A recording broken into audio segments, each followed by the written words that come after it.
कुछ क्वेश्चन को देखा जाएगा, फिर क्वेश्चन करने के बाद हम लोग टॉपिक पर आएंगे, ठीक है। और एक चीज़ मैं आप लोग को शेड्यूल बता देने वाली हूँ, ध्यान से सुनिएगा मेरी बात। अब हमें कहीं नहीं जाना है, कहीं नहीं घूमने जाना है, मैं घूम के आ चुकी हूँ और आपको भी कहीं नहीं जाना है, ठीक है। तो हमारी जो क्लास है इस तरीके से चलने वाली है कि पहले तो 2 दिन हम लोग पढ़ेंगे ज्योग्राफी, ठीक है। 2 डेज, यानी कि Monday and Tuesday, Monday to Tuesday, ठीक है। ये दोनों हम लोग पढ़ेंगे ज्योग्राफी, ठीक है। इस दोनों दिन हम लोग ज्योग्राफी पढ़ेंगे। इसके बाद 2 दिन जो हमारा रहेगा वेडनेसडे एंड थर्सडे, ठीक है। वेडनेसडे एंड थर्सडे जो रहेगा वो हमारा रहेगा हिस्ट्री का, ठीक है, हिस्ट्री का रहेगा। और फिर 2 दिन जो बचेगा जिसमें हमारा फ्राइडे रहेगा और सैटरडे रहेगा, ठीक है, फ्राइडे एंड सैटरडे। इस दिन हम लोग पढ़ेंगे संविधान, कॉन्स्टिट्यूशन पढ़ेंगे, ठीक है, संविधान पढ़ेंगे। तो ये 2 दिन की हमारी क्लास होने वाली है। हमें सारा सब्जेक्ट अपना फोकस करना है।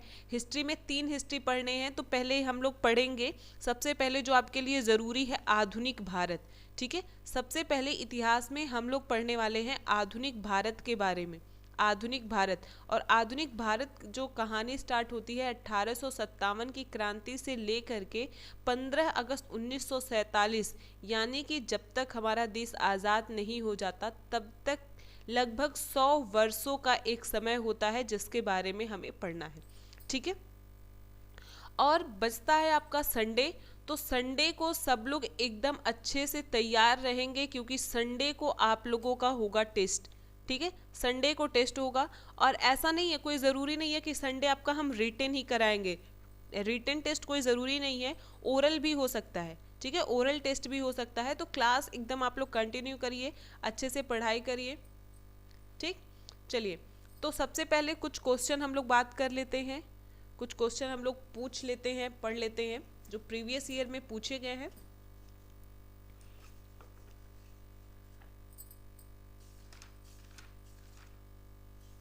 भारत का मानक समय रेखा हम लोगों ने डिस्कस कर लिया था, ठीक है। भारत का मानक समय रेखा हम लोगों ने डिस्कस कर लिया था। आज हम लोग पढ़ेंगे, आज हम लोग टॉपिक पे डिस्कस करेंगे जो भारत का, फ्राइडे को क्या बोले हैं, संविधान। फ्राइडे और सैटरडे 2 दिन संविधान चलेगा, ठीक है। भारत के जो दूरस्थ बिंदु हैं, दूरस्थ बिंदु कहने का मतलब कि भारत का पूर्वी बिंदु कौन सा है, पश्चिमी बिंदु कौन सा है, इसके बारे में हम लोग डिस्कस करेंगे, भारत का दूरस्थ बिंदु, ठीक है। तो सबसे पहले एक चीज़ आप याद रखिएगा, मैं जितने भी टॉपिक बताऊंगी ना उसके बारे में हम लोग बहुत अच्छे से डिस्कस करेंगे। पहला क्वेश्चन आप लोग का ये रहेगा कि भारत का, ठीक है, भारत का सुदूर स्थित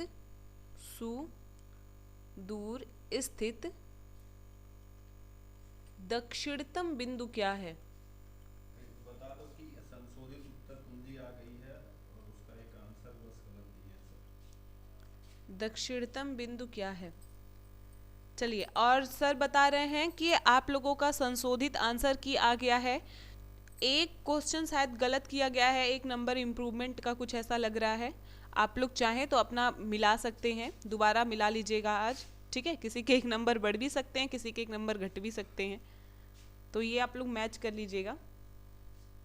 चलिए, ये इस क्वेश्चन का आंसर बताएंगे आप लोग, भारत का सुदूर स्थित दक्षिणतम बिंदु क्या है। हाँ बिल्कुल जया जी, टेट का ही, टेट वाला, यूपी टेट, इंदिरा पॉइंट। सभी बच्चों का जवाब आ रहा है इंदिरा पॉइंट। चलिए, बहुत अच्छी बात है, इंदिरा पॉइंट, ठीक है, इंदिरा पॉइंट। अब ये आपको बताना है कि इंदिरा पॉइंट कहाँ पर स्थित है, इंदिरा पॉइंट कहाँ पर स्थित है, इंदिरा पॉइंट कहाँ पर स्थित है।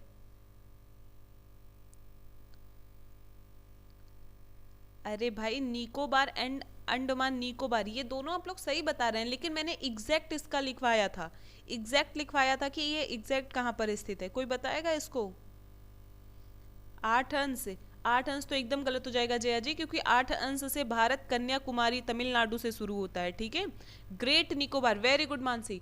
ये इंदिरा पॉइंट कहाँ पर है? ग्रेट निकोबार में है, ग्रेट निकोबार। ग्रेट निकोबार 6 अंश होगा जया जी, 6 अंश होगा। ग्रेट निकोबार, अंडमान निकोबार द्वीप समूह, ये 6 अंश की बात कही जा रही है, ठीक है। 6 अंश से होता है ग्रेट निकोबार। चलिए, और इसी को कभी कभी आपके एग्जाम में ग्रेट की जगह बड़ा भी दिया जा सकता है, बड़ा निकोबार, तो आप लोग कंफ्यूज नहीं होंगे, ग्रेट निकोबार या बड़ा निकोबार, ठीक है। चलिए, अब अगला आपको क्वेश्चन बताना है, अगला क्वेश्चन बताना है कि भारत का सबसे पूर्वी राज्य कौन सा है? सबसे पूर्वी राज्य कौन सा है? सबसे पूर्वी राज्य कौन सा है, ये बताएंगे आप लोग। अच्छा, रेणु जायसवाल जी का जवाब आ गया, अरुणाचल प्रदेश। चलिए, बहुत अच्छी बात है, रेणु जी का, रूबी जी का, सभी लोगों का जवाब बिल्कुल सही है। क्या होगा? अरुणाचल। किवीथु तो वो जगह है, किवीथु कैसे हो जाएगा? जब किवीथु जगह है तो किवीथु नहीं होगा। मैंने पूछा है राज्य, तो राज्य आपको बताना है अरुणाचल प्रदेश, ठीक है। क्या बताना है? अरुणाचल प्रदेश, कोई बात नहीं, अरुणाचल प्रदेश बताना है, ठीक है। चलिए, अगला क्वेश्चन बताएंगे आप लोग। सबसे पूर्वी राज्य हो गया, तो बताएंगे सबसे पश्चिमी राज्य कौन सा है? भारत का सबसे पश्चिमी राज्य कौन सा है? भारत का सबसे पश्चिमी राज्य कौन सा है? भारत का सबसे पश्चिमी राज्य कौन सा है? गुजरात, ठीक है, बहुत अच्छी बात है, आप लोग को याद है गुजरात होगा, ठीक है, गुजरात होगा।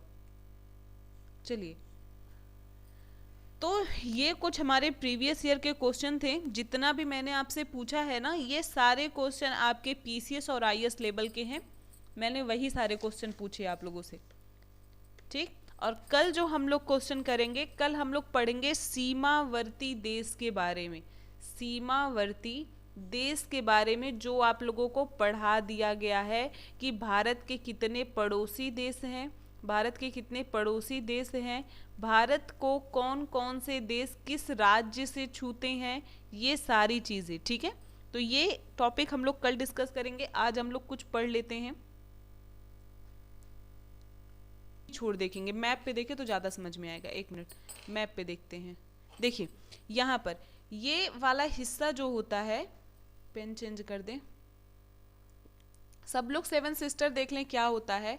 ये वाला जो हिस्सा होता है, ठीक है, यहाँ वाला जो हिस्सा है भारत का, यहाँ पर 7 राज्य हैं। भारत के सबसे पूर्वी जो हैं वो 7 राज्य हैं, जिसमें यहाँ पर ऊपर वाले क्षेत्र में पड़ता है अरुणाचल प्रदेश, ठीक है। यहाँ पर होगा अरुणाचल प्रदेश, अरुणाचल प्रदेश, ठीक है। अरुणाचल के बाद नीचे आएंगे तो यहाँ पड़ता है, अरुणाचल के बाद यहाँ पर आपका पड़ेगा नागालैंड, ठीक है, नागालैंड। इसके बाद नीचे आएंगे तो पड़ता है मणिपुर, क्या होता है? मणिपुर। और नीचे आएंगे तो मिलेगा हमें मिजोरम, मिजोरम, ठीक है। और मिजोरम के और ऊपर चले जाएंगे तो यहाँ पर हमें मिलेगा असम, असम। असम के बाद और नीचे आएंगे तो हमें क्या मिलेगा? त्रिपुरा मिलता है, ठीक है, त्रिपुरा, त्रिपुरा। और एक कुछ छूट रहा है, ठीक है, एक और शायद, हाँ, मेघालय, मेघालय, ठीक है, मेघालय। तो यहाँ पर जब आते हैं ये वाले क्षेत्र में मेघालय, तो इन्हीं को हम कहते हैं 7 सिस्टर, ठीक है, इन्हीं को हम 7 सिस्टर कहते हैं। यानी कि भारत के जो पूर्वी राज्य हैं उसमें जो 7 राज्य एक साथ हैं, उन्हीं को हम कहते हैं 7 सिस्टर, उन्हीं को हम कहते हैं 7 सिस्टर, ठीक है। चलिए, तो अच्छा, मानसी हंस रही है क्योंकि हम लोग भी 7 सिस्टर ही हैं। चलिए, तो यहाँ पे हम लोग आज बात करेंगे भारत के उत्तरीय मैदान के बारे में जो हम लोग मैप में देख लिए थे। सबसे पहली चीज़ आप लोग अपने माइंड में ये सेट कर लो कि हम लोग जो टॉपिक पढ़ रहे हैं, जो डिस्कस हम कर रहे हैं ना, अभी सिर्फ हम एक बाहरी स्ट्रक्चर देख रहे हैं भारत का, सिर्फ बाहरी स्ट्रक्चर देख रहे हैं। हाँ, मिजोरम नहीं है, मिस हो गया होगा। अरे देख लीजिएगा, इतनी चीज़ें समझ आ गई ना, सेवन सिस्टर किसे कहते हैं। तो जो भारत है उसके बारे में हम बहुत नॉर्मल चीज़ें अभी पढ़ रहे हैं, जो उसका एकदम आउटर चीज़ है उसके बारे में हम जान रहे हैं। तो हिमालय के बारे में हम लोग थोड़ी बहुत चीज़ें देखे थे। आज हम पढ़ेंगे उत्तर भारत का मैदान। उत्तर भारत का मैदान, ठीक है। उत्तर भारत के मैदान के बारे में, कब इसका निर्माण हुआ और कैसे इसकी संरचना है, ये सारी हमें चीज़ें देखनी है। देखिए, हम लोग पढ़े थे कि जो भारत का दक्षिणी हिस्सा है, भारत का जो दक्षिणी हिस्सा है, ये आपका गोंडवाना लैंड का हिस्सा है। किसका हिस्सा है? गोंडवाना लैंड का हिस्सा है। गोंडवाना लैंड का हिस्सा है। बीच में टेथिस सागर था और ऊपर अंगारा लैंड से जब बहुत सारे अवसाद आकर के यहाँ गिरना शुरू हुआ तो यहाँ पर हिमालय का निर्माण हो गया। किसका निर्माण हुआ? हिमालय का निर्माण हुआ। मतलब अब ये क्षेत्र ऐसे बनता है कि हमें ऊपर हिमालय मिलेगा, बीच में थोड़ी सी हमें एक तरीके से झील टाइप की, नदी टाइप की मिलेगी, और ये हमारा दक्षिणी भारत। अब धीरे धीरे क्या होता है कि जब नदियाँ अपने साथ अवसाद बहा करके ले आएंगी, नदियाँ ये हिमालय से अपने साथ अवसाद बहा करके ले आएंगी, तो इसी अवसाद से यहाँ पे जमा होगा, ठीक है, यहाँ पर जमाव होगा, और जिसे हम कहते हैं एक प्रकार से हम इसे कहते हैं गाद। क्या कहते हैं? गाद कहते हैं, बिल्कुल गाद कहते हैं। तो गाद वो ला करके इसको जमा करेंगी, जिससे उत्तर भारत का निर्माण होता है, ठीक है। यानी कि हिमालय द्वारा बहा करके लाई गई नदियाँ जो हैं, नदियों के द्वारा बहा करके लाई गई गाद के माध्यम से उत्तर भारत का निर्माण होता है, ठीक है। उत्तर भारत का निर्माण होता है। तो इतना एकदम आपको ध्यान में रखना है। अब जो उत्तर भारत की मृदा है, देखिए इस मैप पे फोकस करेंगे, ये वाला जो एरिया आप देख रहे हैं जो आसमानी रंग का है, ठीक है, ये पूरा जो आसमानी रंग का हिस्सा आप देख रहे हैं, ये पूरा उत्तर भारत का मैदान कहलाता है। ये पूरा उत्तर भारत का मैदान कहलाता है। ये ग्रीन वाला हिस्सा हमारा हिमालय का है। तो हिमालय से जब नदियाँ अपने साथ बहा करके ला रही थी गाद, जब अपने साथ मृदा बहा करके ला रही थी ऊपर से, तो यहाँ से लाने की वजह से धीरे धीरे उत्तर भारत का निर्माण हुआ। अब यहाँ की जो मृदा है, इससे क्वेश्चन आपसे पूछा जाता है कि उत्तर भारत की मृदा कैसी है। तो मोस्ट इम्पॉर्टेंट आप लोग पहली चीज़ तो याद रखेंगे, उत्तर भारत की मृदा जलोढ़ है। उत्तर भारत की मृदा जलोढ़ है। जलोढ़ का मतलब क्या होता है कि जो जल के द्वारा बहा करके लाया जाता है, जो जल के द्वारा बहा करके लाया जाता है उसे हम जलोढ़ मृदा कहते हैं। उसे हम क्या कहते हैं? जलोढ़ मृदा कहते हैं, ठीक है। अब नदियाँ एक बार मिट्टी को बहा करके ले आई तो एक लेयर बना, ठीक है, एक लेयर बना। इसके बाद जब अगले वर्ष फिर से ये नदियों का पानी बढ़ेगा, आपको पता है कि बारिश के समय में नदियों का पानी बढ़ जाता है, तो एक बार फिर से पानी बढ़ेगा तो नदी अपने साथ एक दूसरी परत ला करके यहाँ पे छोड़ेगी, फिर एक तीसरी परत ला करके छोड़ेगी। तो जो नीचे की ये मृदा दब जाती है, जो मृदा पुरानी हो जाती है, जलोढ़ मृदा जो पुरानी हो जाती है, उसे हम कहते हैं बांगर। क्या कहते हैं? बांगर कहते हैं। बांगर आप बंजर से याद कर सकते हो, ठीक है। बांगर आप बंजर से याद कर सकते हो कि बंजर मृदा में कुछ नहीं उत्पादन होता है। उसी प्रकार से जो पुरानी बांगर हो जाती है उसकी उत्पादकता कम हो जाती है, ठीक है। और नवीन जो जलोढ़ मृदा होती है, जो नवीन जलोढ़ मृदा होती है, उसे हम कहते हैं खादर। क्या कहते हैं? खादर कहते हैं। इसमें उत्पादन बहुत ही अच्छे तरीके से होता है। इसमें उत्पादन बहुत ही अच्छे तरीके से होता है। ये आपके क्वेश्चन पूछे जाने वाले हैं, ठीक है। बांगर मृदा किसे कहते हैं, खादर मृदा किसे कहते हैं, ये आपके एग्जाम में पूछा जाता है। या ये भी पूछा जा सकता है पुरानी जलोढ़ मृदा को क्या कहते हैं, नवीन जलोढ़ मृदा को क्या कहते हैं। तो ये पॉइंट अपने माइंड में एकदम अच्छे से आप सेट कर लो, ठीक है। नेक्स्ट चीज हम देखेंगे, अब जब एक बार ये मृदा हो जाती है ना, एक बार मृदा ये जम गई, तो इसके ऊपर धीरे धीरे बहुत सारी वनस्पतियां उग जाती हैं, बहुत सारे पेड़ पौधे उग जाते हैं, बहुत सारे जानवर मरते हैं उस पे, ठीक है। तो इसी वजह से क्या होता है, इसी वजह से यहाँ पर जो उत्तरी भारत है, यहाँ पर कोयला और पेट्रोलियम, कोयला और पेट्रोलियम के हमें क्षेत्र देखने को मिलते हैं, कोयला एवं पेट्रोलियम के क्षेत्र देखने को मिलते हैं, ठीक है। कोयला एवं पेट्रोलियम के क्षेत्र देखने को मिलते हैं। कभी आप लोग डालडा खाए हैं? डालडा कभी खाए हैं?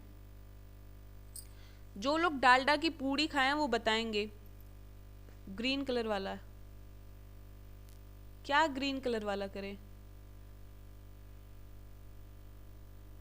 स्लाइड, स्लाइड तो अब कल होगा, आज नहीं ग्रीन हो पाएगा, पूरा चेंज करना पड़ेगा।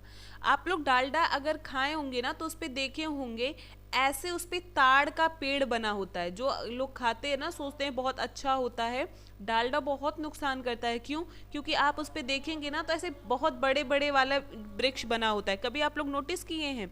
हाँ, झूला या ऐसे करके। तो ये जो वृक्ष बनता है ना, ये ताड़ का होता है। किसका होता है? ताड़ का होता है। और ताड़ का जो वृक्ष होता है वो खाने योग्य नहीं होता है, ठीक है, उसको रिफाइन करके खाने योग्य वो बनाते थे। अब इस वनस्पति से सोचिए, ये ताड़ का पेड़ है और इससे हम डालडा निकाल रहे हैं, डालडा निकाल रहे हैं, और काफ़ी हद तक इसका प्रयोग होता था, धीरे धीरे ये ख़त्म हो गया। तो ऐसे ही जब ये वनस्पतियाँ दब जाती हैं, ये वनस्पतियाँ दब जाएंगी, ये ताड़ का पेड़, इसके छोटे छोटे बीज जब दब जाते हैं और बहुत सारे ऐसे वृक्ष जमते हैं ना, तब वहाँ पे निर्माण होता है, आता है, अभी भी आता है। तो जब इस तरीके से निर्माण होता है ना तो बनता है पेट्रोलियम, ठीक है। हमारे अंदर भी फैट होता है, अगर हमारे मांस को निकाल करके अगर रिफाइन किया जाए ना तो उसमें से भी फैट निकलेगा। यानी कि इस पृथ्वी पर जितने भी जीव जंतु हैं, जितने भी वृक्ष हैं, सभी में फैट पाया जाता है, सभी में क्या पाया जाता है? बसा पाया जाता है। और यही बसा जब पृथ्वी के नीचे दब करके पैदा होती है तो उसे हम पेट्रोलियम कहते हैं। पेट्रोलियम को रिफाइन किया जाता है और रिफाइन करके आप देखेंगे जो हम डीजल उपयोग करते हैं, जो हम डीजल उपयोग करते हैं, जो हम पेट्रोल यूज़ करते हैं, जो हम पेट्रोल यूज़ करते हैं, जो हम वो मिट्टी का तेल, ठीक है, जो मिट्टी का तेल हम यूज़ करते हैं, साथ में जो हम वैसलीन यूज़ करते हैं, वैसलीन यूज़ करते हैं जो 5 रुपए की डिब्बी में आती है छोटी वाली, ये सभी उसी पेट्रोलियम से निकाला जाता है, सभी उसी पेट्रोलियम से निकाला जाता है, ठीक है। तो ये हमारे उत्तर भारत में बहुत ही, हाँ, कैरोसिन ऑयल बोलते हैं इसको, उत्तर भारत में ये बहुत विस्तृत क्षेत्र है कोयला और पेट्रोलियम के लिए, ठीक है, कोयला और पेट्रोलियम के लिए। चलिए अब अगली चीज़ देखिए, उत्तर भारत की विशेषता में आपको ये विशेष करके याद रखना है कि यहाँ पर जो प्रदेश है ना, प्रदेश जो उत्तर प्रदेश है, यहाँ की जो नदियाँ हैं, यहाँ की जो नदियाँ हैं, इन्हीं के कारण सिंचाई बहुत आराम से हो जाता है, सिंचाई बहुत आसानी से हो जाता है, क्योंकि नदियों से हम नहर निकाल देते हैं, नदियों से हम क्या निकालते हैं? नहर निकालते हैं, और नहर से सिंचाई हो जाती है, ठीक है, नहर से सिंचाई हो जाती है।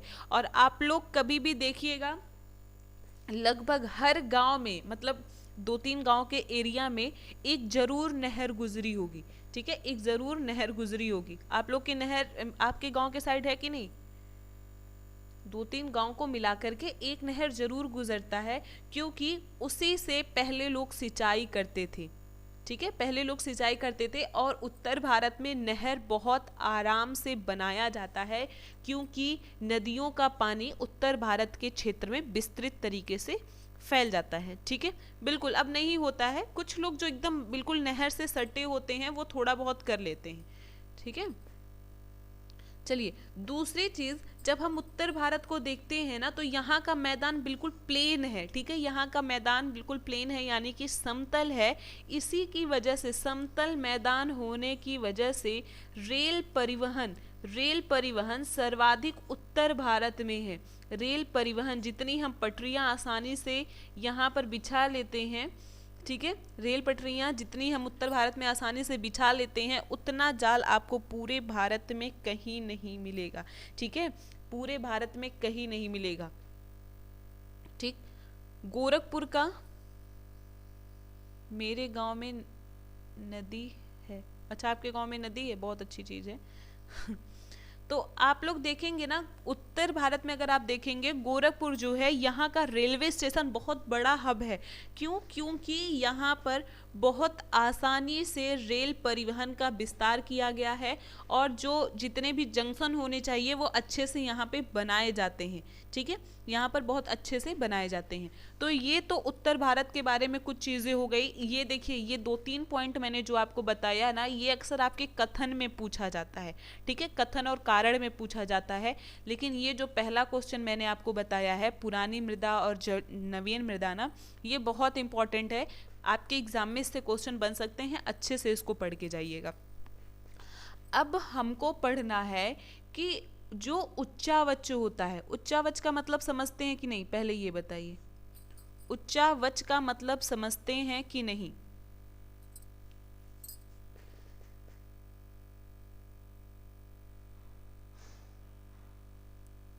उच्चावच का मतलब होता है, कह सकते हैं कि ऊंचा नीचा। ठीक है, इस तरीके से समझिए। हाँ बिल्कुल, ऊबड़ खाबड़ हम कह सकते हैं।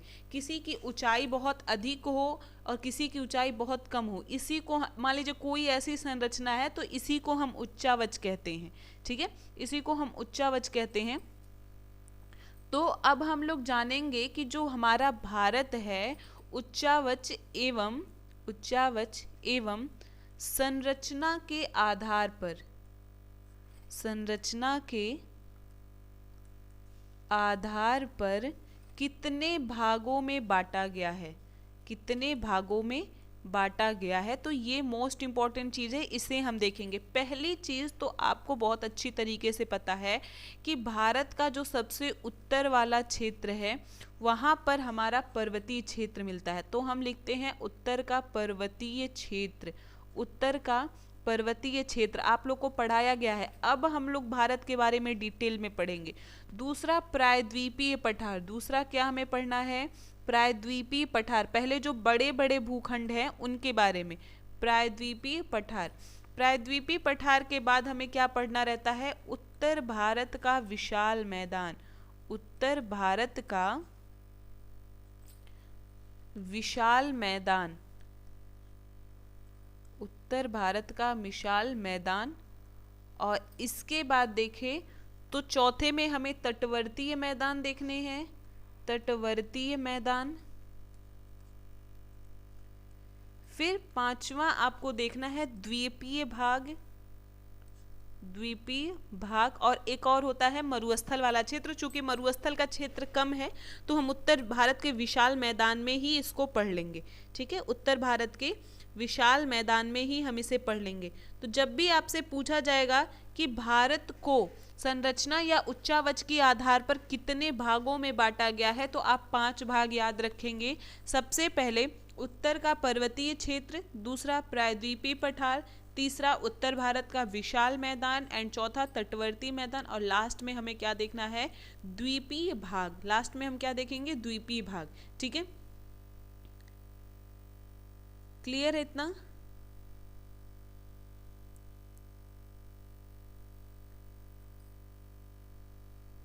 ठीक है, देखिए सबसे पहले आप लोगों को बताए हैं हम कि भारत का उत्तरी जो पहाड़ी क्षेत्र है हम उसको रखते हैं। ठीक, पूरे मैप को एकदम ध्यान से आप लोग देखिएगा। ये जो लाइनिंग आपको दिख रही है ऊपर हिमालय वाले क्षेत्र पर, आप देखिए ये जो लाइनिंग वाली क्षेत्र आपको दिखाई पड़ रही है ना, जितनी ये लाइनिंग है मैं कर रही हूँ रेड पेन से, जितनी ये लाइन आप देख रहे हैं उसको हम लोग कहते हैं, उसको हम लोग कहते हैं उत्तर पर्वत। ठीक है, स्क्रीनशॉट आप लोग ले लीजिएगा, बहुत अच्छे से इसको कॉपी में ड्रॉ करिएगा या फिर पीडीएफ में रहेगा तो उसको देख के बना लीजिएगा।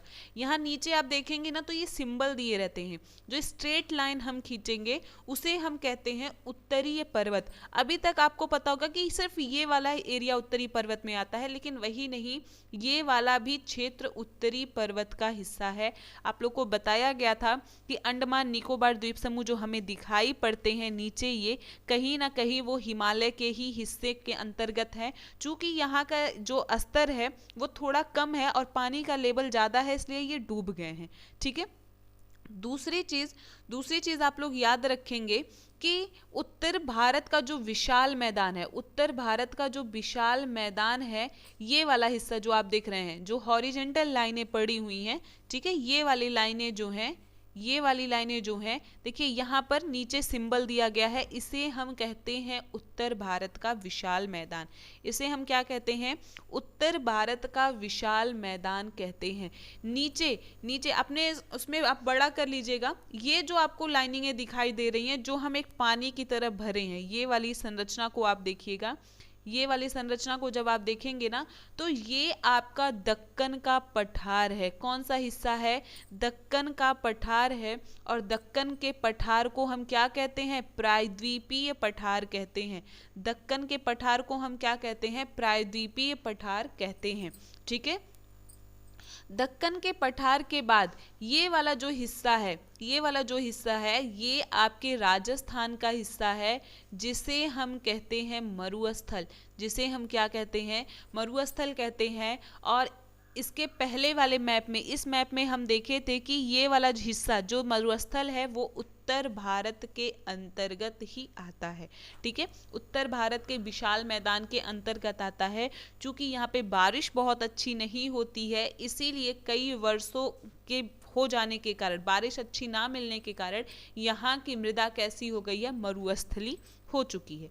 ठीक है, चलिए इसके बाद जो नीचे का आप देख रहे हैं, ये लाइन वाला हिस्सा, ये किनारे किनारे एकदम साइड साइड में आप नोटिस करिएगा, क्योंकि ये वाला जो वाइट वाइट वाला क्षेत्र आपको दिखाई पड़ रहा है, ये पूरा पानी है। ठीक है, ये पूरा क्या है? पानी है। तो इस पानी के पास बिल्कुल सटा हुआ क्षेत्र क्या कहलाएगा? बिल्कुल सटा हुआ क्षेत्र कहलाएगा तटीय मैदान। बिल्कुल सही है, तटीय मैदान कहलाएगा। ये आपका पश्चिमी तट कहलाता है, ये पश्चिमी तट होता है, और ये पूर्वी तट होता है। ठीक है, पश्चिमी तट होता है और पूर्वी तट होता है। ये देखिए, ये जो येलो येलो कर रहे हैं ना, ये वाला, ये आपका पूरा क्या हो जाएगा? ये पश्चिमी तट हो जाएगा।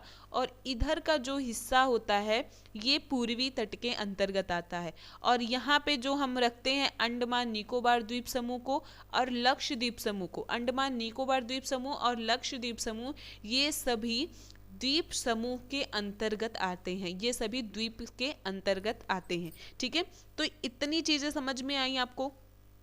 इतनी चीजें क्लियर है? अब हम लोग देख लेते हैं कि जो दक्षिण भारत है, ठीक है, जो तट हम देख रहे हैं, वो तट कैसे बटे हुए हैं, इन तट को हम देखेंगे। इस मैप पे एकदम ध्यान दीजिएगा आप लोग। आपको बताए हैं कि ये वाला एरिया क्या कहलाता है? पूर्वी तट कहलाता है। ये वाला क्षेत्र क्या कहलाता है? पूर्वी तट कहलाता है। और इधर का हिस्सा क्या कहलाता है? पश्चिमी तट कहलाता है। इधर का हिस्सा क्या कहलाता है? पश्चिमी तट कहलाता है। लेकिन इस पूर्वी तट को और पश्चिमी तट को बांट दिया गया है। कैसे? ये देखिए, ये ऊपर का सबसे ऊपर वाला क्षेत्र अगर आप देखेंगे, सबसे ऊपर वाला क्षेत्र जो उड़ीसा का क्षेत्र है, इसे हम उत्कल तटीय मैदान कहते हैं। क्या कहते हैं? उत्कल तटीय मैदान कहते हैं। लेकिन आपको उत्कल याद करने की जरूरत नहीं है, आप इतना याद कर सकते हैं कि लगभग आंध्र प्रदेश, उड़ीसा से लेकर के लगभग आंध्र प्रदेश का जो क्षेत्र होता है, उड़ीसा से लेकर के लगभग जो आंध्र प्रदेश का क्षेत्र होता है, इसे हम कहते हैं उत्तरीय सरकार मैदान। इसे हम क्या कहते हैं? उत्तरी सरकार मैदान कहते हैं। और जो नीचे तमिलनाडु का क्षेत्र पड़ता है, इसे हम कहते हैं कोरोमंडल तटीय मैदान। इसे हम क्या कहेंगे? कोरोमंडल तटीय मैदान कहते हैं। तो आपके क्वेश्चन यहाँ से बनते हैं, उत्तरीय सरकार मैदान किस तट पर पड़ेगा? तो उत्तरी सरकार मैदान पड़ता है पूर्वी तट पर। किस तट पर पड़ेगा? पूर्वी तट पर पड़ेगा। कोरोमंडल तट कहाँ पर है? तो कोरोमंडल तट पूर्वी तट पर है। ठीक है, कोरोमंडल तट कहाँ पर है? पूर्वी तट पर है।